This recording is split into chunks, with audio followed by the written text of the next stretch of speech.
Amahoro meza.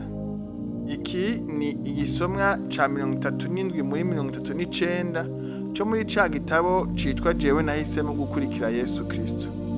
Muriko muratwumviriza mpemu yera abane namwe. Welcome to Jesus ni iki? Welcome to Jesus ni ijambo ririmwo ubutumwa bwo guhamagarira abantu gukurikira Yesu Kristo. Ariko kandi ni izina ry'umuhayiro Kristo uharanira gutunganya neza ibyo mw'ishengero rya Kristo. Ico dukora, dufasha abantu kugira bacike abigishwa ba Yesu Kristo. Tubabwira ubutumwa bwiza, bakihana, bakizera Yesu nk'umwami n'umukiza mu buzima bwabo, tukababatiza mu mazi, tukabigisha kwitondera ibyo Yesu yatugeze, tukabakurikirana kugira babatizwe muri mpemu yera no mu muriro, hama tukabaherekeza mu gikorwa Imana yabahamagariye gukora no kubatera intege kugira baze barangize urugendo rwabo amahoro. Ibyo tubicisha mu kubafasha gutambuka za ntambuko zitandatu z'uwahisemo gukurikira Yesu Kristo kugira bacike abigishwa ba Yesu b'ukuri. Yesu ati, nuko nimugende muhindure amahanga yose abigishwa, mubabatiza mu izina rya Data wa twese n'iry'Umwana n'irya mpemu yera, mubigishe kwitondera ibyo nabageze byose.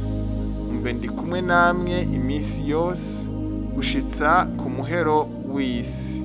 Aho muri Matayo igice ca 28 ku murongo wa 19 gushika ku murongo wa 20.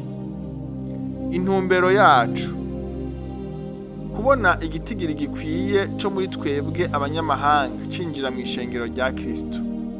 Pawulo yavuze ati, bene data, singomba ko mutamenya iri banga, mwoye kwiyita abanyabwenge, ni iryuko habaye gukomantaza imitima y'Abisirayeli, ariko si bose, gushitsa aho igitigiri gikwiye c'abanyamahanga kizokwinjirira mu ishengero.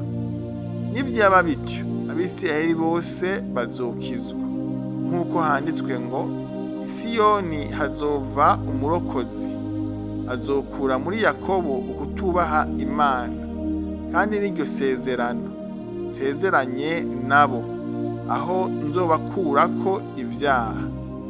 Aho ni mu Baroma igice ca 11 ku murongo wa 25 kugeza kuri 27.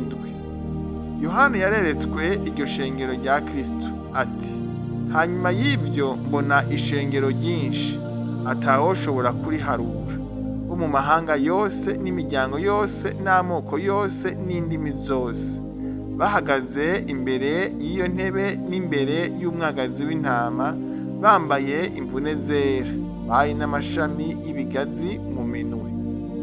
Aho ni mu vyahishuriwe Yohana igice c'indwi ku murongo w'9. Uko tubishikako, duca mu nzira iyo ariyo yose canke dukoresha uburyo ubwo ari bwo bwose kugira dushike kuco twahamagariwe gukora, ukwisunga akarorero keza k'umwami wacu Yesu Kristo. Yesu yatubwiye ati, raba mbatumye muri nk'intama mu mabingira hagati, nuko mugire ubwenge nk'inzoka, mumere nk'inuma atakarohe. Aho ni muri Matayo igice ca 10 ku murongo wa 16.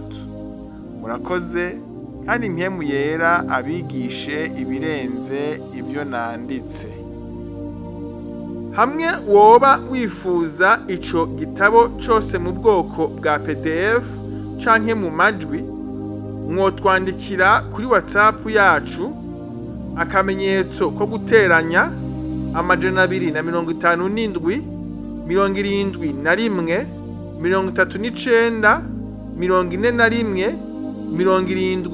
76. Umwami Yesu abahe amahoro n'umunezero aho muherereye hose. Amen.